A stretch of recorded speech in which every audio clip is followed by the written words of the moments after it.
Hi guys எல்லாருக்கும் வணக்கம். So welcome to my channel. This is master asking. Channel subscribe பண்ணுங்க, like பண்ணுங்க, channel சொல்லுங்க. என்ன பார்க்க போறோம் அப்படின்னா வந்துட்டு Kantara chapter 1 part 2 movie review பண்ண போறோம்.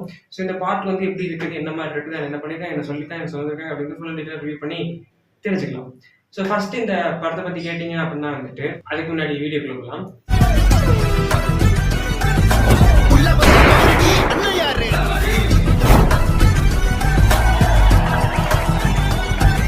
இந்த படத்தை பத்தி கேட்டீங்க அப்படின்னா வந்துட்டு இது எப்படி ஸ்டார்ட் ஆச்சு, லைக் இந்த மாதிரி ஒரு விஷயம் எப்படி ஸ்டார்ட் ஆச்சு அப்படிங்கும்போது மலைவாழ் மக்கள் ஒரு இடத்துல வாழ்ந்துட்டு இருக்காங்க. அவங்க வந்துட்டு அந்த காட்டுல இருக்கிற அந்த இதெல்லாம் லைக் மீன், அந்த பழங்கள் இதெல்லாம் வச்சுதான் வாழ்ந்துட்டு இருக்கிறாங்க. ஸோ அப்போ அதை வச்சு வாழ்ந்துட்டு இருக்கும்போது ஒரு நாள் வந்துட்டு அவங்களுக்கு ஒரு குளத்துல வந்து லைக் ஆறு மாதிரி சின்ன ஒரு அதுல வந்துட்டு அவங்களுக்கு ஒரு கல் கிடைக்குது. அந்த கல் வந்துட்டு இந்த இடத்துல பிரச்சனை வரப்போகுது அப்படின்னா அது வந்துட்டு வருது. ஸோ சிவனோட கல் மாதிரி. ஸோ அப்போ அந்த கல் வந்து ஒரு சாமியா மாறி அந்த இடத்துல வந்துட்டு அவங்கள காப்பாத்துறதுக்காக வருது. ஸோ அதுதான் வந்துட்டு காந்தாரா. ஸோ காந்தாரா வந்துட்டு எப்படி ஸ்டார்ட் ஆச்சு அப்படிங்கிறதுக்கான ஒரு கதை தான் வந்துட்டு இந்த கதை. ஆனா இதுலயுமே வந்துட்டு அது சாப்டர் 2ல ரிவீல் பண்ணுவாங்களா என்னன்னு தெரியல. இது சாப்டர் 1. ஓகே, சாப்டர் 2ல ரிவீல் பண்ண தெரியல. இந்த ஃபர்ஸ்ட் பார்ட்ல நீங்க காந்தாரா ஃபர்ஸ்ட் பார்ட் 2022ல வந்து ஃபர்ஸ்ட் பார்ட் நீங்க பாத்தீங்க அப்படின்னா ஒரு செக்ஷனுக்கு அப்புறம் வந்துட்டு அந்த சாமி ஆடுறவங்க அப்படியே ஒரு இடத்த அந்த பிரச்சனையை தீர்த்து வச்சுட்டு ஒரு இடத்துக்கு போயிட்டு சாமி அப்படி இருந்துட்டு அந்த சாமியோட டான்ஸ் எல்லாம் ஆடிட்டு அப்படியே நேரா போய் ஒரு இடத்துல போய் சுத்திட்டு மறைஞ்சிருவாங்க, நிசப்தம் அந்த மாதிரி. ஸோ அதே மாதிரி அந்த ஒரு மறைவதற்கான ஒரு இடம் வந்து இதுல இருக்குது. அது ஒரு பாலம் குண்டு மாதிரி இருக்குது. ஸோ அதுக்குள்ள வந்துட்டு சிவலிங்கம், ஸோ அதெல்லாம் வேற விஷயங்கள் இருக்குது. அதெல்லாம் நீங்க படத்தை பாருங்க. அப்ப அந்த இடம் வந்துட்டு தான் இப்போ கரண்ட் ஜெனரேஷன்ல வந்துட்டு அது வந்துட்டு ஃபுல்லா மூடி மண்ணா இருக்குது. ஆனா அந்த இடத்துல அங்க வந்துட்டு இப்போ கரண்ட் ஜெனரேஷன்ல காமிக்கிறத வந்துட்டு மறைஞ்சிடுவாங்க. ஸோ ஃபர்ஸ்ட் பார்க்க சொல்றேன். இந்த சாப்டர் 1ல வந்துட்டு அது ஒரு பெரிய ஒரு குழி மாதிரி இருக்குது. அதுக்குள்ள வந்துட்டு எல்லாமே இருக்குது. ஒரு அசுரம் வந்து காவல் காத்துட்டு இருக்கிறாங்க. இந்த மாதிரி இருக்கும்போது அந்த இடத்துல மறைகிறவங்க வந்துட்டு எங்க போறாங்க அப்படி மாதிரி யாருக்குமே தெரியாது. ஏன்னா அந்த ஃபர்ஸ்ட் பார்ட்ல வந்து 2 பேர் மறைஞ்சிருவாங்க. இந்த பார்ட்ல வந்துட்டு ஒருத்தர் மறைஞ்சிருவாரு, இன்னொருத்தர் அதுக்கு வந்துட்டு மேக்காப்பாளன் மாதிரி அந்த இடத்துல அந்த சக்தியோட வந்துட்டு சுத்திட்டு இருப்பாரு. சோ மறைஞ்சவர் எங்க போனாரு அப்படி மாதிரி ஒரு கொஸ்டின் இருக்கும். சரி, இவர் மறைஞ்சிட்டாருல, இவர் எப்படி அடுத்த ஒரு ஜெனரேஷன் வருது அப்படின்னு பார்க்கும்போது இந்த படத்துல வந்த ஜெனரேஷன் வந்துட்டு கடவுளா கொடுத்தது, கடவுளா வந்துட்டு வடிவமைச்சு கொடுத்துருக்காங்க. அவன் வந்துட்டு முதல்ல என்ன ஆகுறான் அப்படின்னா வந்துட்டு தடவுலையா போயிட்டு இருக்கான். கடைசியில வந்துட்டு தான் வந்த வேலை என்ன அப்படிங்கறத தெரிஞ்சுக்கிட்டு அதுக்கான வேலையை ஆரம்பிக்கிறான்.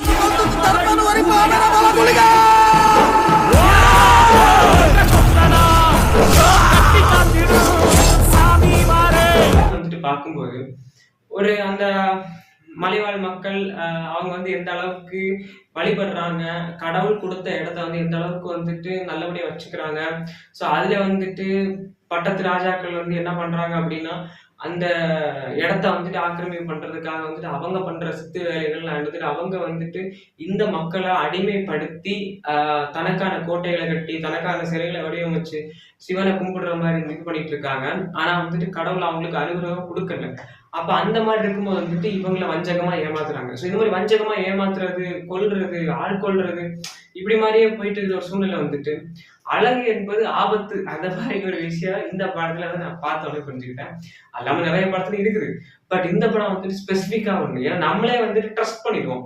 எஸ், இது சேர்ந்தா நல்லா இருக்கும்ல இவங்க அப்படிமா நமக்கு தோணும். பட் ஆனா ஒரு எக்ஸ்ட்ரீம் டைமுக்கு அப்புறம் வந்துட்டு பாக்குறது என்ன அப்படின்னா வந்துட்டு எல்லாத்துக்குமே மூல காரணமா இருக்கிறது அந்த ஒரு அழகுதான்.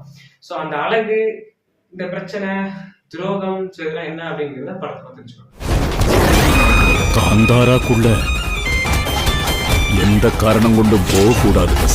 அப்ப அந்த மாதிரி வந்துட்டு அந்த இடத்துல நான் பார்க்கும்போது ஐயோ ஐயோ ஐயோ ஐயோ ஐயோ சரியான கேரக்டர், சரியான ரோலுங்க. ஆனா இவங்களுக்கு பக்காவா பொருந்தி இருக்குது. ஸோ ஹீரோ வந்துட்டு அப்கோர்ஸ் சொல்ல வேண்டிய அவசியம் கிடையாது. உண்மையிலே வந்துட்டு அவர் தான் இந்த படத்தோட மெயின் கேரக்டர், மெயின் எல்லாமே. ஸோ ஃபர்ஸ்ட் வந்துட்டு இவங்களுக்கு ஒரு ஒரு ஆக்ரோஷமான ஒரு சக்தி வந்துட்டு நார்மலாவே இருக்கும். அது வந்து இப்ப எப்படி அப்படின்னா நார்மலா ஒரு செவரு எல்லாம் உடைக்கிறது, கேட் எல்லாம் புடிக்கிட்டு போயிடுறது, இந்த மாதிரிலாம் வந்துட்டு ஆக்ரோஷமான சக்தி எல்லாம் அவங்களுக்கு சாதாரணமாவே இருக்குது. அப்படி இருக்கிற ஒருத்தங்க வந்துட்டு அந்த ஊருக்காரங்க லைக் அந்த அரச குடும்பத்தாளுங்க வந்துட்டு காந்தாரா அப்படிங்கிற ஒரு பேரை கேட்டாலே பதறுவாங்க. ஏன்னா வந்துட்டு அங்க ஒரு பிரம்ம ராட்சசன் இருக்கிறான் அப்படின்ட்டு. பிரம்மராட்சசன் யாரை சொல்றாங்க அப்படின்னா, இந்த காப்பாளர் ஒருத்தர் வருவார்ல. ஸோ இவங்களுக்கு ஒரு கஷ்டம் அப்படின்னா வந்துட்டு அங்க இருந்து ஒருத்தர் வருவார். ஸோ அவர் தான் வந்துட்டு பிரம்மராட்சசன் அப்படின்னு சொல்றாங்க. பட் அவர் பிரம்ம ராட்சசன் கிடையாது, அவர் கடவுள். ஓகே, ஸோ அந்த காண்டாரா அப்படிங்கிற இடத்துல வந்துட்டு கடவுள் வந்துட்டு பயங்கரமா உறுதுணையா இருக்கிறாங்க. என் மக்களுக்கு நான் தான் இருக்கின்றேன், என் மக்களுக்கு வந்து எந்த பிரச்சனை வந்தாலும் நான் வருவேன் முன்னிலையில் அப்படிங்கிற மாதிரி வந்துட்டு அந்த இடத்துல முன்னிலையா வந்து நிக்கிறதா வந்துட்டு காண்டாரா.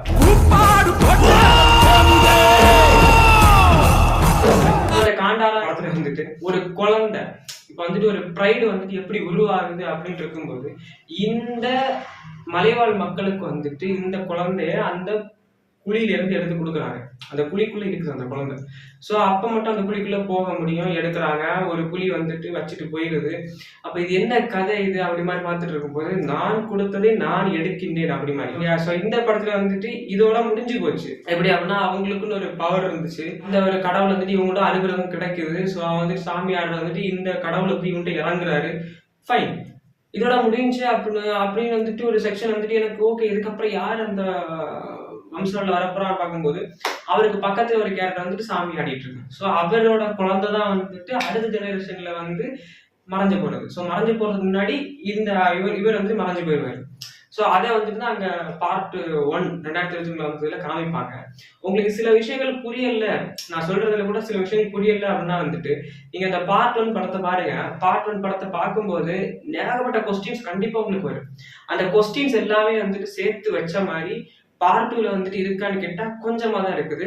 பார்ட் 1ல வந்துட்டு it's like chapter 1. Okay, chapter 1ல வந்துட்டு ஒண்ணுதான் இருக்குது கொஞ்சம். அது சாப்டர் 2லயே ஃபுல்லா காமிப்பாங்களான்னு தெரிய மாட்டேங்குது. ஸோ நீங்க வந்துட்டு இந்த படத்தை பார்த்துட்டு தான் உங்களோட ஒப்பீனியன்ஸை ஷேர் பண்ணணும். ஸோ என்னோட ஒப்பீனியன்ஸ் வைஸ், என்னோட தாட் வைஸ் வந்துட்டு எனக்கு இருக்கிற கொஸ்டின்ஸ் எல்லாமே வந்துட்டு ஃபுல்ஃபில் ஆச்சான்னு கேட்டா கண்டிப்பா ஆகும். இங்க வந்தது மட்டும் இல்ல, இங்க தான் அழைச்சிருக்காரு. மட்டும் இல்லாம வந்துட்டு இந்த கதை பிரகாரம், இந்த கேரக்டர் பிரகாரம் வந்தோம் அப்படின்னா, அங்க ஒரு ராஜா இருக்காப்புல. எனக்கு முடிசூடுறத வந்துட்டு எங்க அப்பாவால பார்க்க முடியல. அதனால வந்துட்டு என் பிள்ளைக்கு நான் பட்டாபிஷம் பண்றத வந்துட்டு என் பையன் பார்க்கணும், அதை நான் பார்க்கணும், என் பையன் ஆட்சி செய்யறதை நான் ரசிக்கணும் அப்படிங்கிற மாதிரி இருந்துட்டு அங்க ஒருத்தர் வேலை பார்த்துட்டு இருக்காரு, ராஜா. ஸோ அந்த ராஜா வந்துட்டு பட்டத்து அரசனா வந்து தன்னோட மகனை ஆக்குறதுக்கு அப்புறம் வந்துட்டு அவன் பண்ற வேலை இருக்கு. ஐயோ, acting okay, villainism okay, character wise okay, அந்த வில்லனிசம் வந்துட்டு பீக்ல கொண்டு போனது ஓகே. கடைசியில வந்துட்டு நானும் அந்த இடத்தை அடைவேன் அப்படின்னு சொல்லிட்டு அங்க போயிட்டு அங்க வந்துட்டு தன்னோட சாவை உறுதி பண்ணிட்டு போனதும் பயங்கரமாயிருச்சு. தீயணைக்கும் தைரியங்கள் யாருக்குள்ளது, சங்கிலிகள் தீயில்தான் ரூபம் கொண்டது. கடைசியில பியூர் கூஸ்பம்ஸான சீன்ஸ் எல்லாரும் வந்து வெயிட் பண்ற ஒரு மோஸ்ட் ஆஃப் த சீன்ஸ், அந்த அந்த ஒரு சீன். ஸோ அதுக்கும் வந்துட்டு அடித்தளம் போட்டது, இன்டர்வல் வந்தது எல்லாமே வந்துட்டு டாப் நாட்ச்னு சொல்லலாம். ஓகே, ஸோ அதை தாண்டி வந்துட்டு கிளைமேக்ஸ் செஷன் எல்லாருமே வந்துட்டு சொங்கி போகாம இருக்கிறது வந்துட்டு கிளைமேக்ஸ் செஷன் தான். ஏன்னா சொங்கி போகாம இருக்கிறதுன்னு சொல்றேன், அப்புறம் என்ன வந்துட்டு சொல்றேன். கிளைமேக்ஸ் செஷன்ல வந்துட்டு நம்ம வந்து எதிர்பார்க்காதது எல்லாமே அங்க நடக்கும். ஸோ ஃபுல்லி கிளைமேக்ஸ் செஷன் வந்துட்டு ஒரு பியூர் கோல்டு. ஓகே, ரொம்ப நல்லா இருக்குங்க. நீ இங்க போர் அடிக்குது, அங்க போர் அடிக்குது அப்படிலாம் பார்க்க வேண்டிய அவசியம் கிடையாது. எல்லாமே எல்லா இடமும் பயங்கரமா இருக்கும். இந்த ஃபர்ஸ்ட் ஹாஃப் வந்துட்டு கேரக்டர் இன்ட்ரடியூஸ் ஆகிட்டு அதுக்கப்புறம் இது இந்த மாதிரி அந்த கேரக்டர் எல்லாம் வந்துட்டு ஃபர்ஸ்ட் பார்ட்ல பார்த்த கேரக்டர் எல்லாம் வித்தியாசமா வந்துட்டு இருக்கும். ஸோ இந்த வித்தியாசமான வர்ற கேரக்டர் வந்துட்டு இவன் அவன் இல்லை, இவன் இல்லைன்னு புரிஞ்சுக்கும் போதே நம்ம கொஞ்சம் லைட்டா போர் அடிக்க ஆரம்பிச்சிடும். பட் இன்டர்வல் செக்ஷன்ல வந்துட்டு அதை வந்துட்டு கொஞ்சம் நீ போர் அடிக்க ஆரம்பிக்குதா இந்தா அப்படிங்கிற ஒரு கூஸ்பம்ஸான சீன் வச்சிருப்பாங்க. அப்புறம் வந்துட்டு செகண்ட் ஹாஃப்ல வந்துட்டு ஒரு துரோகம் வஞ்சகம் இதுல எல்லாம் வந்து அடி வாங்கிட்டு இருக்கும்போது கிளைமேக்ஸ் சீசன்ல வந்துட்டு ஒரு பியூர் கூஸ்பம்ஸான சீனை வந்துட்டு காமிச்சிட்டாங்க. ஸோ அதுதான் வந்து இந்த படத்தை வந்துட்டு மேலகி கொண்டு போற ஒரு காரணம். பிகாஸ் வந்து இந்த ட்ராக் மாதிரி லைக் அந்த அதாவது என்ன சொல்லுவாங்க, அது அந்த ஆறா மாதிரியா என்னமோ. ஸோ அது வந்துட்டு இப்படி போயிட்டு டக் டக் டக் டக் டக் அவர் ஏறு பட்டாரம் இறங்கிடுச்சு, இறங்கிடுது. அந்த மாதிரி வந்துட்டு ஏறி இறங்கி கொஞ்சம் வித்தியாசமா காமிச்சது வந்துட்டு ரொம்ப நல்லா இருந்துச்சு அப்படிங்கிறது என்னோட ஒரு ஒப்பீனியன். ஸோ உங்களுக்கு வந்துட்டு இந்த படம் எப்படி இருக்கு அப்படிங்கிறது கண்டிப்பா கமெண்ட்ஸ் சொல்லுங்க. நீங்க பாத்துட்டீங்க அப்படின்னா எனக்கு இந்த படம் வந்துட்டு பியூர் கூஸ்பம்ஸ், டாப் நாச், ரொம்ப நல்லா இருந்துச்சு. அண்ட் அதை தொடர்ந்து இந்த படம் வந்துட்டு ஏகப்பட்ட கொஸ்டின்ஸுக்கு ஆன்சர் கிடைக்கல. ஸோ சாப்டர் 2 வந்து வரப்போகுது. ஸோ சாப்டர் 2ல வந்துட்டு ஆன்சர் கிடைக்குமா அப்படிங்கிறத வெயிட் பண்ணி பார்க்கலாம். ஸோ இந்த படம் வந்துட்டு 10 out of 10. ஓகே, மறக்காம செக் பண்ணி பாருங்க தியேட்டர்ல.